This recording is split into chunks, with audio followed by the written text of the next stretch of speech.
Good morning, welcome back. It's now 10 minutes past 7 a.m. It's Wednesday. Welcome back to the program. After Regina with the news bulletin, it's now time for us to get straight into our discussion today. Today being the viewpoint, and we want to take a look at really what has been happening across the country in as far as politics and socio-economic aspects of our lives is concerned. We are going to get that later on. My guest already in studio have got Peter Rero, who is representing the great people of Kibera, which is which? Kibera. Yeah. Constituency is Kibra, but it is non-Kibera. So which is which? Kibera ama Kibra? Kibra constituency. Kibra constituency. Yeah. Very karibu sana. Thank you so much. Karibu. And Wilson Sosion, of course, with us here from a NAT section. And I say this, CAS. Karibu. Say it with confidence. CAS. Chief Administrative Secretary. The word CAS would mean so many things. Karibu would mean so many things. Welcome to the program. Thank you. Karibu. Good morning. All right, gentlemen, before I get back there, let me give my audience what is the traffic situation on the road. Yes, so that you can get to you.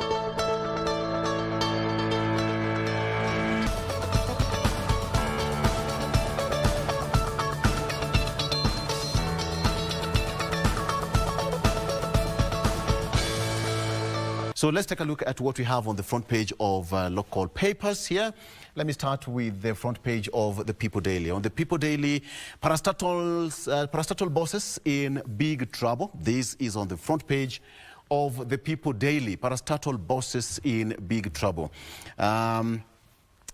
Okay. The touch is not responding pretty fine. I'll get it. Okay, fine. So President Ruto reads the Riot Act for non-performing state farm bosses to improve their fortunes or be phased out.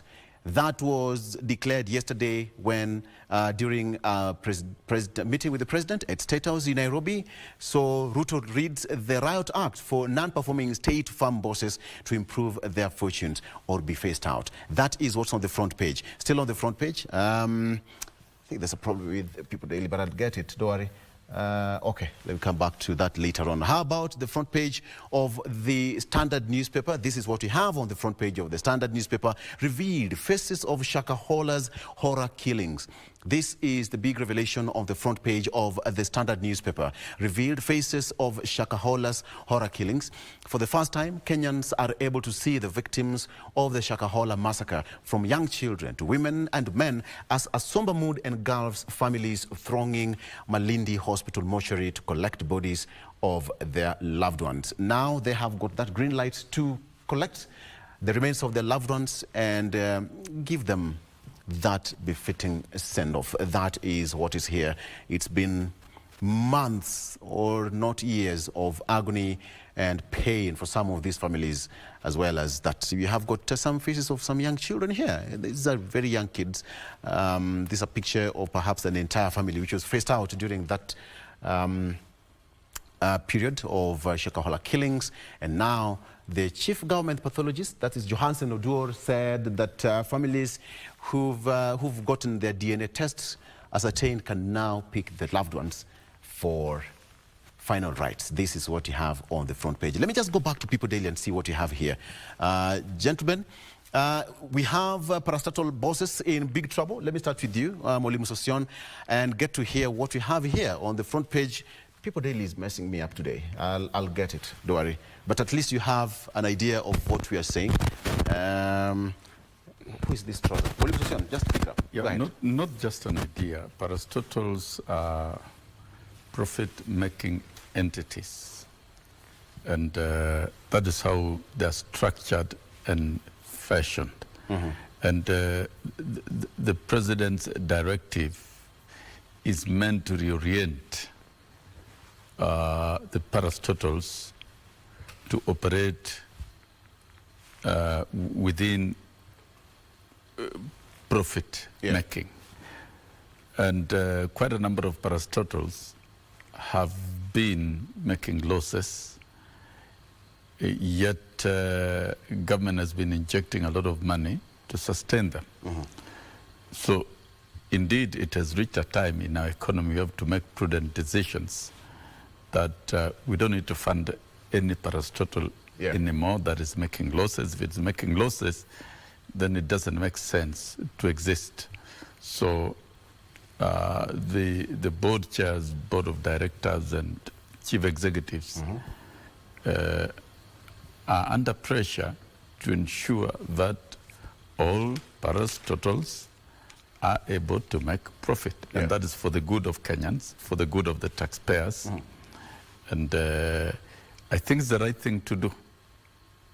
For a long time, we've been pumping money to non-performing parastotals. So they must perform. It isn't a choice. Parastatals, are they meant to make profit and remit to the national government, to the national treasury?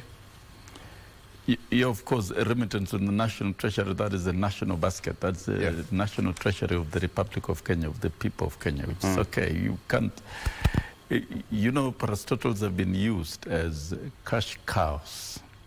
And for purposes of auditing and purposes of accounting, remitting all profits and revenue to the national treasury is a prudent thing to do. All right. Okay. So this where we have it, Mheshimiwa Orero, the Right Act was read. So if you're not performing, then your goose is cooked.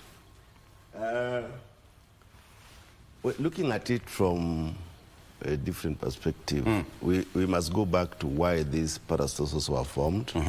We have the commercial ones, we have regulatory authorities, and really they are supporting many areas in this country. But where we are now, we have realized that some of these private entities, or parastatals for that matter, are not making profits.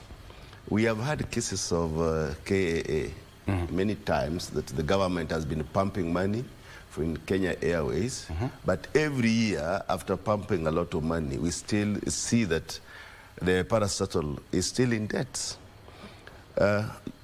Just 2 weeks ago, I was talking to somebody from Senegal. She was in Kenya and said that the best airline that they always use is Kenya Airways. But while at home here, we know that Kenya Airways, they are not performing. But outside there, they have a very good name. So marrying these two, again, is very difficult. But I want to align my thoughts with the same sentiments that those parastatals which are making losses, either they must come up with measures that will see them rise again above this in the next few years, or they will be done away with. We cannot have those parastatals which are bloated in terms of manpower. They are bloated in terms of things that they want to do, yet in real sense, we are not getting anything out of it. So I think it could be a radical idea. One is that many people are going to lose their jobs. As a government, we should have seen this coming, and we should have emphasized to the CEO from the very beginning that their role and their main duty is to ensure that these parastatals make profit. Not necessarily just making profit, but profit enough to sustain themselves. And profit enough that this directive now that has been, I've seen that now the president was saying that they should remit 80% of their profit. Let us look at it. Will this 80% make them go down? What is the arithmetic? What analysis have they done to come with the 80%? And regulatory authorities, 90%. Sometimes we need to look at what percentage really should be remitted to the treasury. So that these corporations also are able to sustain and pay their workers.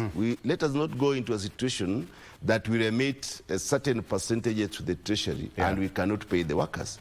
So we must make profit to pay the workers to sustain themselves. That is when what remains now can be remitted to the treasury. But that percentage must also be looked at, and there must be a consensus with the CEOs also. Part of the highlights which came from State House yesterday was that President Ruto also directed CEOs of state parastatals to reduce their current budget by 30%, and commercial state corporations have also been directed to remit 80% of their profits after tax to the National Treasury. That's exactly what you said. And also President Ruto also wants that the government budgets and expenditures will be subjected to rigorous scrutiny. I think this is just but another part of austerity measure to curb wastage, as per what he said, Mwalimu Sosion, that to curb wastage of public funds in some of these, what he said, funds-gobbling state firms. To face that. So that is what we have here on the front page of the People Daily. All right, let's cross over and see what we have on the front page of the Daily Nation. Again, we have job losses as 140 state farms to go. Again, the same issue here.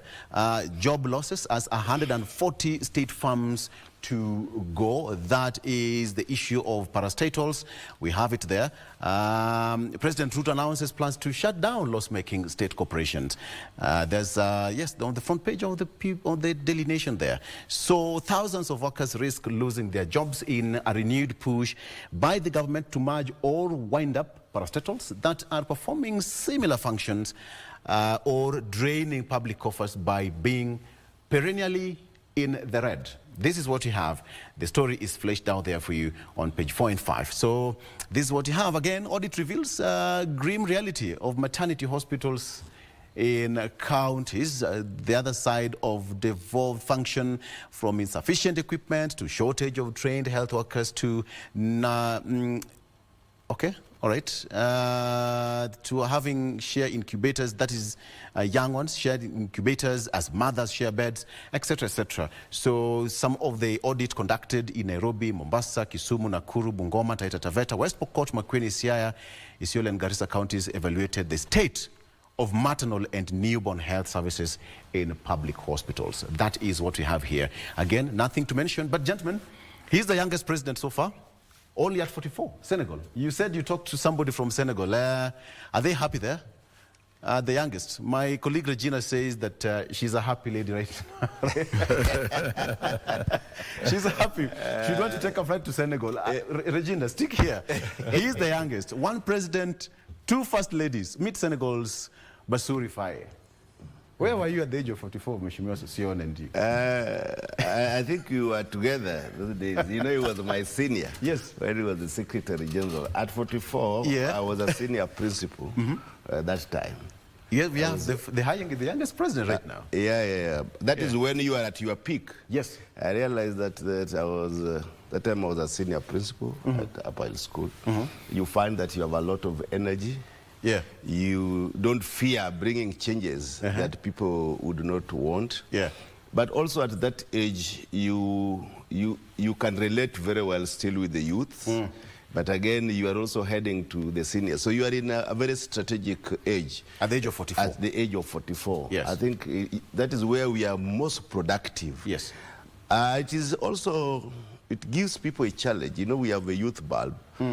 And now the youth would want to see one of them rise. But at the same time, we need to have experience.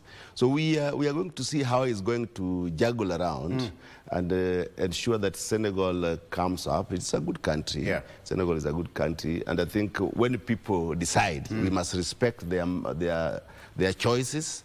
We only wish them well. As part of good countries in Africa. It's also a member of ECOWAS. You know, those West African countries do their businesses together. In fact, they have you can freely move within those countries. So they form economic bloc, which I think, when it is well honest, it will give a great economic growth in West Africa. Yeah. So I wish him well.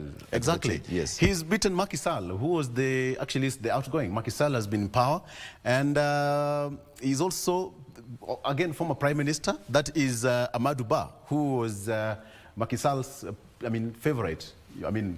Sosion. You've asked where I was at 44. And what I was doing at 44. Exactly. What are you doing at the... That is almost 11 years ago. I was national chairman, Kenyan National Union of Teachers. And I remember that was around 2011, 2012. that was my peak of productivity within the union, and that is when I fought off successfully employment of teachers on contract and compelled government to convert 23,000 teachers to PNP. And 2012, that is when I led a 24 days nationwide strike to ensure that teachers were paid equally like civil servants, and government was able to release 17 billion shillings. So when I look at a new president at that age, it's an opportunity for that country to turn around. And this is an indicator of where Africa is headed to. Leadership is shifting to the young generation, and people must accept that. And this is good for democracy, and it's very good for evolution and progression of the continent. If you look at the global north, we have presidents who are as young as 32 years old. So that the guys who are old like me and Orero can just concentrate in enjoying retirement and doing other things. Then you let the younger generation to run the country. And that is where we are headed to in many countries in Africa. African leadership, to me, shifting to the younger generation, more vibrant, more focused, and these are, I would believe, champions of the fourth industrial revolution. I think it's a challenge to them to transform the continent. Even as we look at African Agenda 2063, and we are looking at the African Continental Free Trade Area. My brothers talked about the airlines. It should be very cheap for a Kenyan to fly to Senegal, and for any African to move around. We must remove the borders within the continent of Africa and allow Africa to be a strong economic bloc, leading in manufacturing, and it should be an economy of its own once we open the borders. And so it's an opportunity for the young generation to take up full responsibility and transform the continent. There's something I'll pick. So it's true, life begins at 40. I hope you are there. Life begins at 40. Let's take a break. But before that, remember to download your app. That is KBC app. You can get everything you want from podcasts, sports, etc., etc. You can take a look at that again. Gachagua urges leaders to forgive each other, focus on building the nation. He said that it was just politics. So he's also seeking for forgiveness from the Kenyatta family. That is former president. That yes, tuliongea mambo mengi, lakini that is the nature of politics. You can take a look at everything that you want. Again, loss. That's something we are going to talk about here. We want to discuss it shortly after this. Again, everything is here. Everything is here. Take a look. Download that app on App Store or Google Play and enjoy every bit of it. Let's take a break. We'll be right back with more. Stay with us.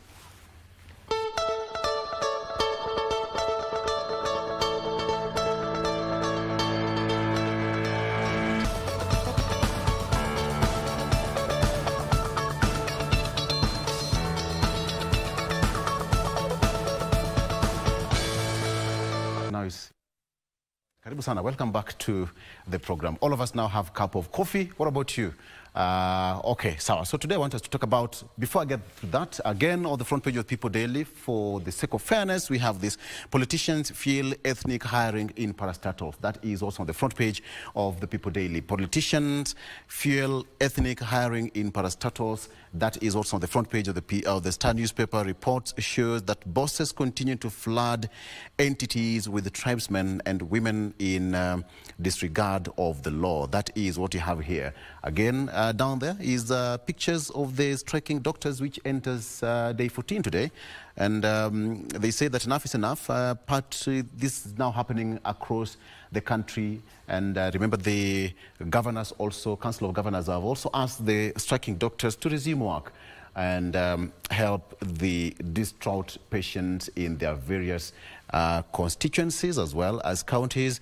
And Susanna Kumicha, who is also the CS for Health, has also said that, yeah, things will work out, but they need to find an amicable solution to the strike. That is what you have here. But on the front page of the Star newspaper is about the politician fueling ethnic hirings in parastatals. I think that is just that. Okay, so let's come back home and talk about this. So we all know that schools are closing sometimes this week. Not sometimes, but better part of this week. Some of them are doing their exams. And by Friday, all goes well, some of them will go home. But now, as per the standard, is why public secondary schools may close early. The reason being is that institutions face crisis due to delayed release of capitation money, and KEPSHA says that officials, that it is getting difficult to sustain school operations. We have got Bilo Kipsang and CS Machogu here in the picture. So, gentlemen, with your background in education, I want us to talk about this. How hard is it to run schools? Let me start with you, Mheshimiwa Orero. How hard is it to run schools? That is a very simple question. Yes, students are paying school fees, yes, but with capitation or with no capitation, you can break it down for us. How easy or how hard is it to run a school with roughly 1,000 students? I cannot even imagine how it is in those schools. Fortunately, I was there once, and I think my colleague was also there once.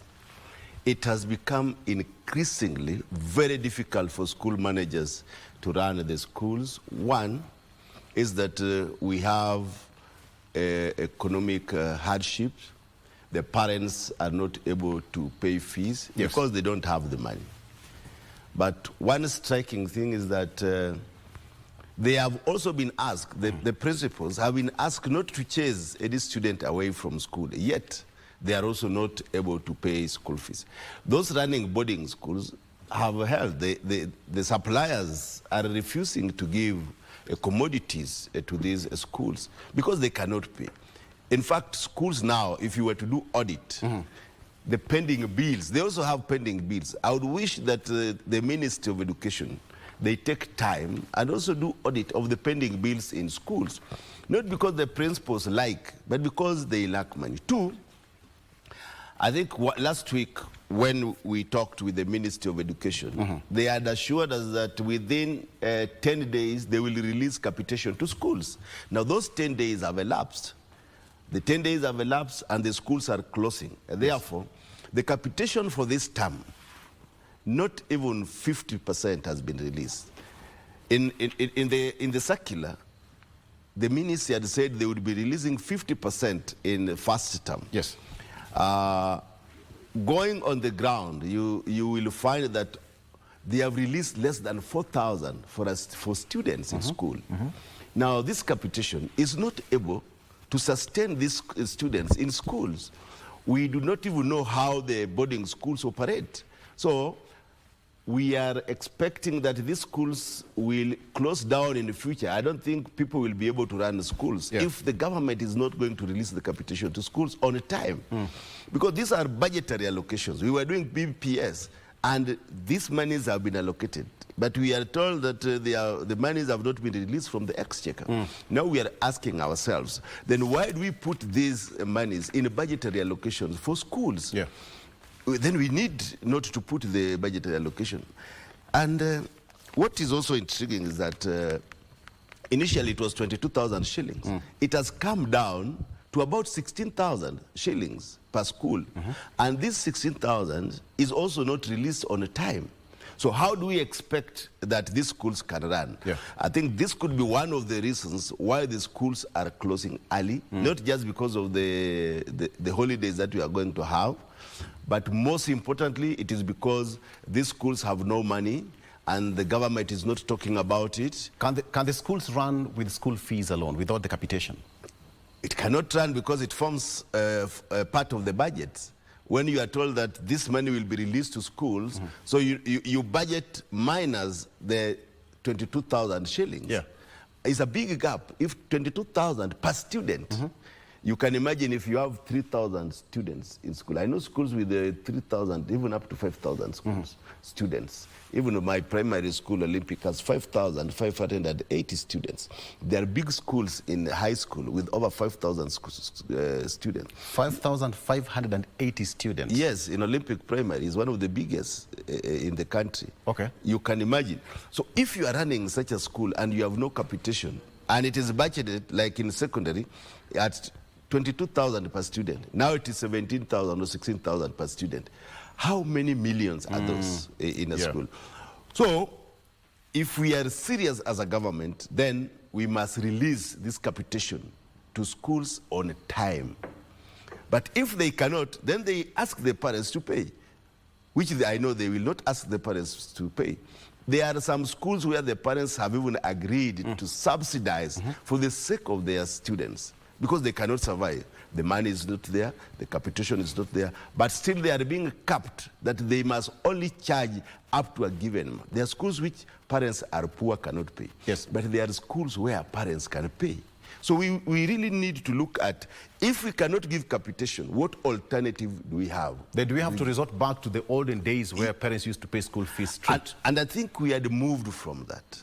We had reached a point where we had free-day secondary education, where all the children in this country are supposed to transit to the next level without paying school fees. We had reached that level. We cannot go back 20 years where we had come from. I think it is in the interest of this country that the government takes education in this country very seriously. Mr. Sion, go ahead.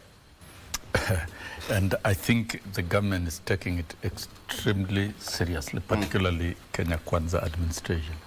I have been in this space of campaigning for fully funded delivery of equitable, quality public education, and I call it public because delivering education through, basic education through private avenues is not what is desirable. Yes.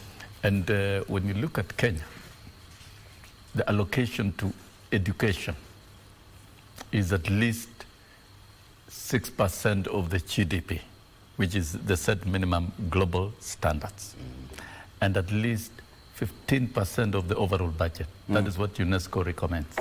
But we are doing close to 27, 28%. The only thing that we are dealing here is delays in remittances, which I don't think is an extremely serious thing. It doesn't affect matters to do with procurement. And what is it that government is paying and what is it that parents are paying? As a country, we should migrate fully to day education, and that is why we've talked of deboarding. I think all these matters of boarding schools and procurements and huge costs, you see procurement in terms of uniform at astronomical prices that parents cannot pay. There are accountability questions about the whole funding of education, and we have seen what some members of parliament have done, like Ndindi Nyoro of Kehar, that is been able to reorganize education funding in the constituency and support infrastructure to the even meals, up to meals and uniforms. And it is possible that the money that is devolved is able to finance education fully until parents are only able to pay 1,000 shillings. There are questions here of how effectively do we optimize the use of this money through clear accountability structures. It would be wrong to say, oh, the schools have, somebody somewhere has decided we close down schools simply because of delay in remitting money. And you are closing down only for a week.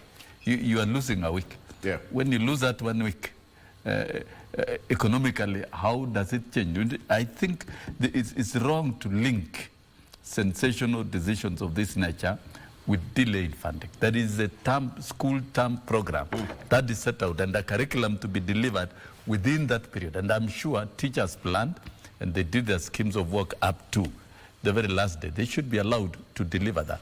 Now, the money being remitted by government through capitation has got specific votates. It has nothing to do with feeding. I'm seeing arguments that schools are going to close because capitation has not been released to school, so schools are unable to feed children. I think that is misinformation. Government does not pay any cent for feeding of students in schools. It doesn't. It is about tuition. It's about some operation, payment of salaries for staff and the rest. Yes. Because still that salary will be paid, even if it delays. So really, I see a lot of mismatch in what the delay can cause the closure of schools. It cannot whatsoever, because it's about tuition, it's about learning resources and materials, which of course the boards of management can procure through their tender systems and remit the payments to the entities that they've procured goods and services from when money is paid. So I don't see, there is no reason whatsoever that the term instructional period that is outlined by the ministry can be disrupted simply because of delay in remittances. The other aspects for operation, that is feeding and boarding and the rest, is the responsibility of parents, and it's a matter of choice. And others have been supported through bursaries and several other programs. It is time in this country we get down to the bottom of things. And I'm happy Mheshimiwa is here. You have seen what other Mheshimiwas are doing. We can all have a national model so that we know the resources that we have, what is it that it can do, so that we free the households completely from responsibilities of payment, and we avoid confusion so that we know what is what. And very lastly, the remittances of capitation is at 50% first term, 30% second term, 20% third term. Well, we know it may not have been remitted in that particular manner because of the fiscal challenge that the Treasury has. But eventually, that has to be released. And so I think the Ministry of Education and Treasury should have a robust priority engagement to ensure that money is wired to school on time. That one, it's good to comply with the circulars. And the reasons why they cannot comply with the circulars, of course, are understood. But then that does not in any way affect. If I want to procure chemicals for laboratories, apparatus for laboratories for the whole year, I tender at the end of the year. And I get a supply who will be able to do it for the entire year. So really, and as when you receive capitation, which is matched against that particular tender, then you can make the payment. So what happens here? CES Mashuru yesterday said, just a minute, Mheshimiwa, that 23 billion shillings capitation has already been released, and school heads will be able to access that money before weekend. So the question is, so what are you going to do with the money? And schools are closing. What are they going to do with the money? Are they going to return it back to the exchequer, or what's happening? One, I don't want my colleague Sosion to miss the point. When you are in your house, then you have option of buying a cloth and then buying food. Which one will you do first? You will buy food. We know this capitation is structured. We know that it is maybe for tuition, it is for personal emolument. But while running a school, we also have something called environment. That if you do not have money for tuition, then you can use money for boarding to purchase things for tuition. So there is no school which can run without tuition money, because that is where we buy chemicals, we buy books, we buy stationaries, we buy those things. Basically, that is what is used to run schools. So if the money for tuition is not remitted, then the principals, through their boards of management, can do environment so that they run the school. So we cannot say strictly that this money, when it is not paid, the school should be able to run. It cannot run. If we say that personal emolument, that for paying workers, these are workers who are earning 15,000 shillings per month. Then you have not paid them for 3 months. Where do you want them to go?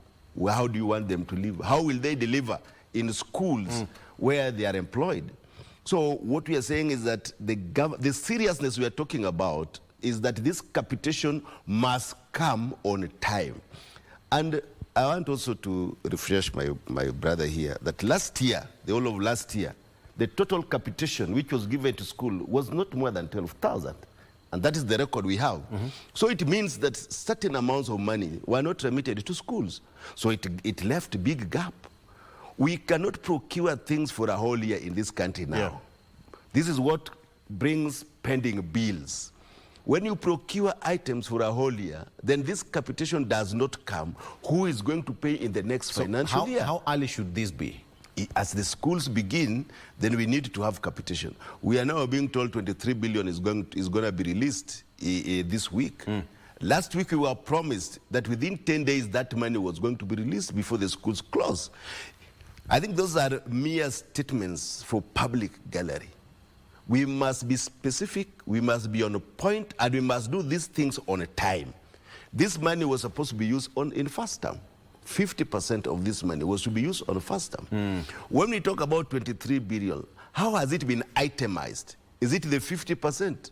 It can look big, but maybe it is just 3,000 per school. So we must calm down and itemize what we are talking about in terms of capitation to school. That is why I insist that this government must take education seriously. Because without education, then we cannot do anything. So we must prioritize. We must give the first priority. If you are not educated, you will not be here. Absolutely. If you didn't go to school, my friend here, if you didn't go to school, you would not be here. He is putting his things in a manner suggesting that he has been to school. So why can't we give our kids the same education that we have? All right. No, I think we are speaking the same thing, all of us. And I think it has reached a time we all apply our minds and our managerial capacity to education extremely seriously in terms of funding. We must have clear accountabilities, and everybody must be accountable. Yeah. Right from Treasury, right up to the ministry, because you see, when you're talking about allocation of 22,000 per student, at what stage did it reduce to 17,000? Yeah. And where are you taking that 5,000? You must account for every shilling. You know, if we talk of accountability, everybody must take responsibility from Treasury, no exception. Ministry of Education, no exception. The boards of management, no exception. And I'm appealing to members of parliament because I've seen what they're doing. Personally, I've been in this space for long. When I see a model like, for example, in Kiharu, that schools have been organized, the member of parliament is able to involve himself in the budgeting, the cost of sustaining a student for the whole term, up to even the meal, very particular about the menu, the uniform, the resources. And that money is availed through the framework of the CDF. And it is done. Then it tells us that we have enough money. It is only how we are managing it. And I've seen very many constituencies replicate the same, including even packaging money through bursaries. And households are only able to pay 1,000 shillings per student. Then this tells me we could be having sufficient resources, sufficient money for education, but we have not put in place proper public accountability structures. And I would recommend that education management and funding can be handled through constituency units, and we look at these models and then we audit properly without giving anybody exception. The sector where there could be massive corruption, and I'm saying so because is education and about this funding. When there are delays, when not all the money is sent, where do you take the rest of the money? Then, if you take, for example, if you reduce 200 shillings per student, and there are how many students in the Republic? 15 million. That translates to how many millions? It's a lot of money. Right. I'll do my math. And then do we have a school audit system that is working? It is deliberately dismantled. It was dismantled over time so that schools are not audited.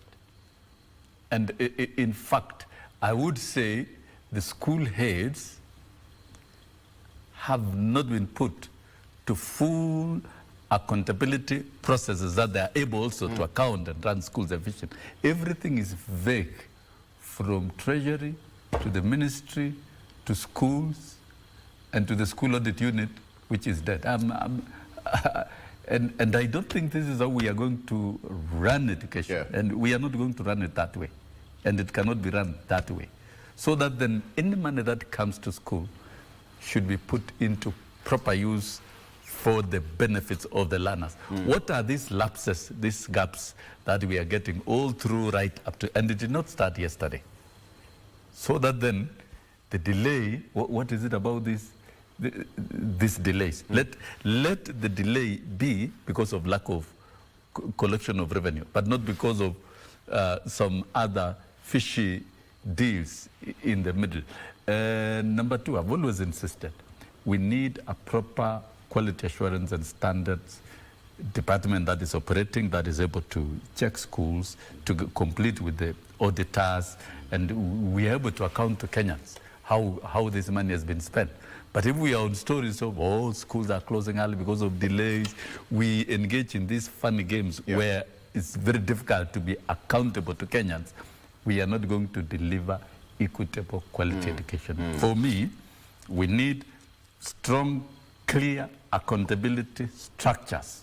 Once we have those ones in place, then we talk of timely remittances and constant review of funding models. But it cannot be the same all through. Look at the universities.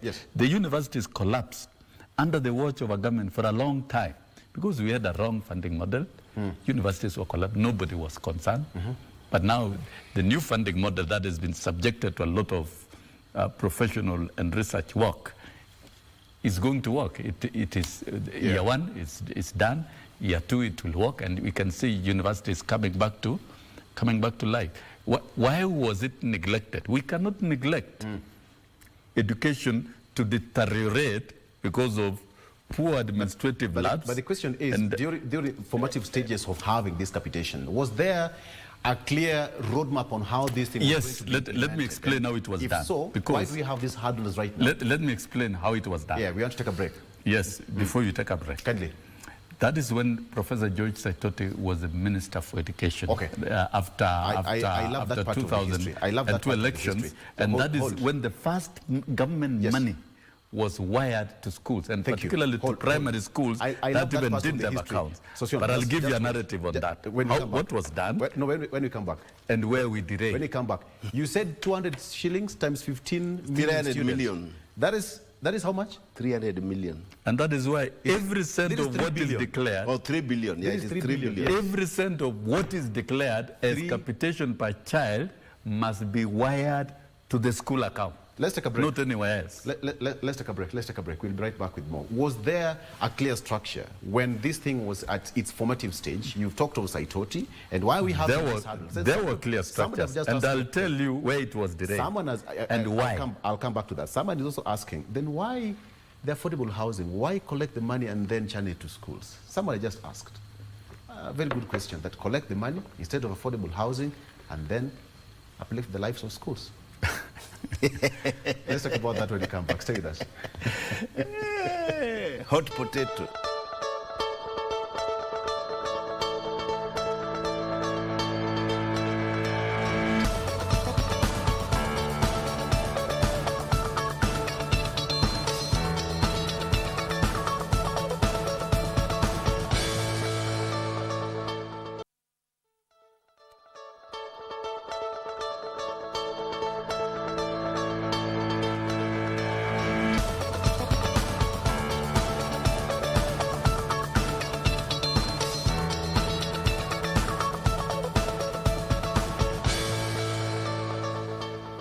Welcome back. It's now a good breakfast. Of course, all of us have a cup of coffee, but it's real coffee. Mheshimiwa Sosion, we are doing well. We are one of the best parastatals. Yes, and you should be making money. Otherwise, you'll be wound up. No. Yeah? No, Yeah? I refuse. You know, KBC, let me say it while on set. I hear there was a change of KBC management the other day. KBC, You brought a new... We are good. The infrastructure that you have as KBC, even if you combine all the media houses in East and Central Africa, We are the best. it cannot even be a quarter of you. So you should give us the best. But before we forget, you asked Yes. what was there before. What was there? In 2002, at Nyeri DEB Primary School, when Mwai Kibaki attended Kenya National Union of Teachers. 2002? Yes, Right. Nyeri Branch Annual General Meeting. We made an unwritten agreement with Mwai Kibaki at that time about the future of education in Kenya. That two things he was going to do: pay teachers well and pay the pending salaries, which he did between 2003 and 2006. And then two, finance education from primary 1 to 8. And he said, we collect our taxes, protect our taxes, and pay for every child. And true enough, when we elected him, because that was an unwritten agreement, the first money was wired to primary schools, Yes. which initially did not have accounts. And you remember before then, government was not putting any money to schools. And what was the challenge? How to use this money and how to budget what it was meant for, where to purchase materials. Yeah, because teachers And are caught flat-footed. And that is when the bookshops, Yeah. and Kibaki said, let us have booksellers and bookshops to thrive also, so that they become entities of business and employ people. And there were a lot of guidelines. Yes. And we asked Kibaki, give us the best minister who can implement these programs. That's why we were given Saitoti, a former vice president and a former finance minister, as the minister for education. It was deliberate because a lot of leadership was required in that sector. And so money was wired. And there were a lot of engagement, meetings with the head teachers, with the school boards of management, with the school instructional materials, procurement teams, and the money was subjected to auditing. And the first institution to conduct auditing of free primary education money was PricewaterhouseCoopers. And I think the standards were set on how to audit and must audit. And you must audit school to school, how the money is spent, and audit to check that books are actually bought and delivered. And it worked for quite a while, for a long time. Yeah.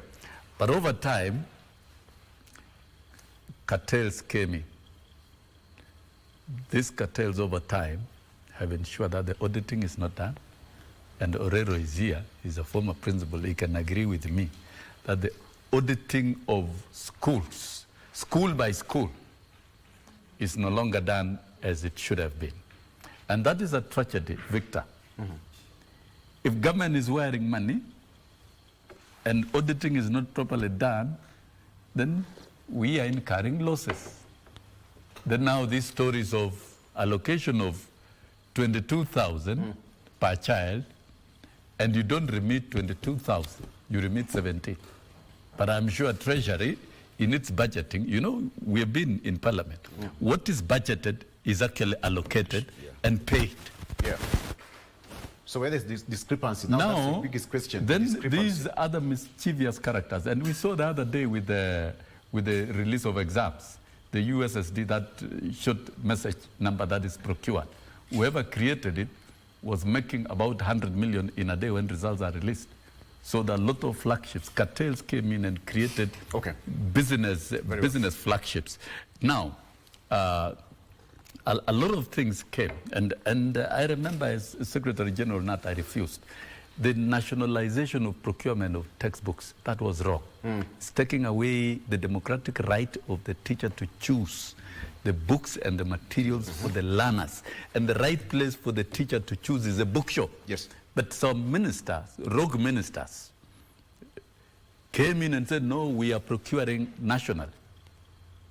So that vote is removed from the school allocation. Yeah. But it is still allocated within the 22,000. Now, which Jogoo means the House, schools do not have that power to Jogoo budget their own. House Yeah. started operating and executing functions of the boards of management. Okay. Which fundamentally is wrong. And all these processes have been entrenched, and it will take a bold leadership to eliminate all that. According to me, Finally. according to me, what Saitoti established was dismantled over time, and it needs to be reinstated.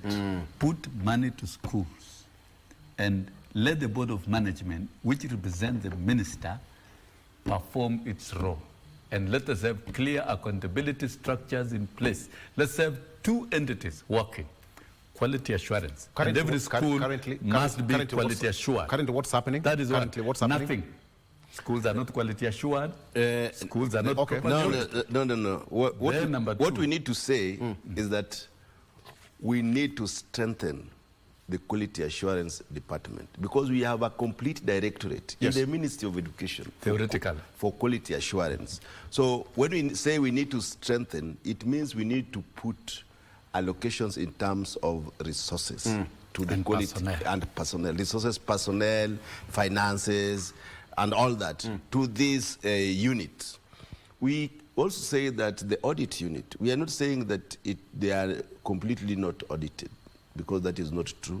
But we need to strengthen the audit unit within the Ministry of Education, so that maybe the schools are regularly, maybe termly audited. And we, with the assistance of the quality assurance, then now we'll be able to assess and see where we have gaps, and then we can fill in those gaps. So what we are saying is that the Ministry of Education must go back to the drawing board and see why now we have these discrepancies in terms of monetary delivery allocations to school and the capitation. He is saying that we go back to the Saitoti era. When I was there as a principal, you find that you are given books that you don't require in the school. You have those books. They have been procured nationally. By somebody. Yes. You have the same books, and many of them, you don't need them. And other schools do not even have those books. Yeah. And you must take those books. You keep them in the library, or you donate them to other schools. So we need to look at those kind of irregularities. We cannot procure books nationally and deliver to schools. Let the schools do, the boards of management. As per their need. Yes, as per their need. Yeah. Some schools don't even need those textbooks. And as per the ILO UNESCO recommendation number 60, part of the duties of the teacher is to choose learning resources democratically. Okay. As a chemistry teacher, I taught at we share the same school. subject. Allah? Yes. Okay. Yeah. I taught chemistry at Nakuru High School. And the best book I could use was KIE, because of practicals and issues of results, and also the entry behavior of learners. So smart. You perform practicals with them, and then when you get to discuss the results, they're exceptionally good. And of course, the laboratories were there. If you talk about Lesby condenser and separation of mixtures, every child would have a Lesby condenser. But when I went to teach in a day school, when I was posted, that was my teaching practice, there was no laboratory, there were no test tubes, and so I could not, the KIE chemistry book was irrelevant, so I had to use Patel. So really, you cannot use the same books for the different schools and different types of learners. And that is why, democratically, and Kibaki agreed, that let the teachers go to the bookshops and choose the books for their learners. And then you have the list of books approved by KIE in the orange book. Yes. So you choose. But you see, when Matiang'i and Magoha came and took away that thing, with an argument that the government was going to save money. There was nothing like saving money. National procurement. Jogoo cannot procure. In fact, nothing should be procured completely from Jogoo and from any entity of the ministry and supplied to schools. All procurement should be done at the school level. Let Alliance girls procure their equipment from their school accounts. You cannot be administering policy while implementing the same policy in the same office in a manner that is never understood. And that explains why some of the capitation is not reaching schools. So if you hive off, say, for example, 5,000 per child, so 5,000 per child, what will happen to this money? Time is how many millions of children? That translates to how many million? 15 million. That's coming to 3 billion. And so what that now is what the happens to this president money? was talking about. Budgeting for what? For corruption. That is pocket money. Because you manipulate. Allow me and to ask this question because we're winding up. So what happens to this money? If schools are closed right now, so what are the principals going to do with this money? Quickly. Yes. Of course, this money, just we have said that they have procured goods without paying, so they have also pending bills. They have run schools without this money, so this money still will be used to pay if we have the suppliers for bringing either lab equipment or school learning materials, or in some cases it is paying for workers within institutions. You will realize that some workers have not been paid for the last 3 months. Most schools have employed Board of Management teachers, BOM teachers, and they have not been paid. So we believe that through environment, we believe that this money, when they get it now, if it is really 23 billion, we know that as the schools come back, they will be able to pay their suppliers, to start from a good footing, and ensure that now they are at balance. But will they also give capitation for the second term? That's the question. Because this is for first term. We expect that as the schools open, the Ministry of Education should be able to give the capitation, which is 30% in the next term. So this 50% should have been for the last term. We expect that 30% should be brought for next term. So this money will not go to waste. We believe that the principal and board of management of those schools will efficiently and effectively use this money to pay for those suppliers that were not paid because of lack of capitation. All right. Yeah. Thank you. William Association, 20 seconds. We're already out of time. Kindly. Yeah, so I think this debate of delayed money is bigger than what we think. I agree very strongly. Ministry and Treasury should agree and remit the money allocated on time. But on the flip side, we cannot say the quality assurance has been operating. I do challenge. Do we have a quality assurance report of every school every time in Kenya, or even once in a year? The thing is, it died. School auditing. We cannot say yes, there's been auditing. And this, I'm talking from facts, and I have checked. It's not being done. So these are two things that CS Machogu should concentrate on. Yeah. Without which, even you cannot talk about implementing CBC. How would you implement CBC when you don't have a quality assurance to monitor and ensure that it is properly implemented? Those are the big gaps, and we cannot pretend. So there must be a working, effective, quality assurance and standard department that is able to generate a quality assurance and standard report for every school every term. Yes. And an audit unit that is able to audit every school every term, and working with the boards of management.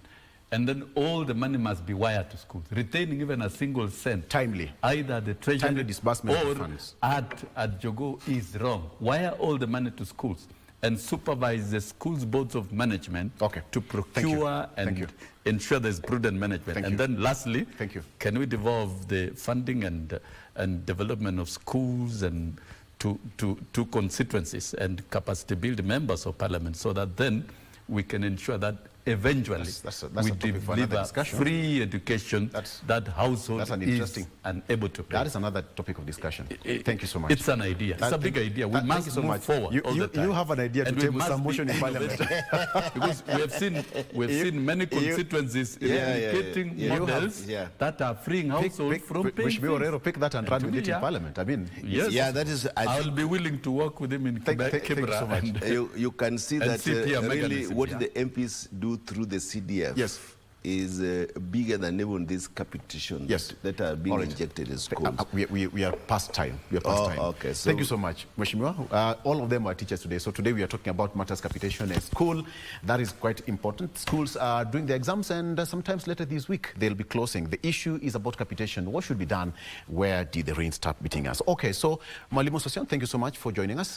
Former NATSEC Gen, he's given us a bit of some history way back from 2002. He's been there. And Mwalimu Peter Orero, who was also a former principal and now member of parliament representing Kibera. Thank you so much, gentlemen, for joining me.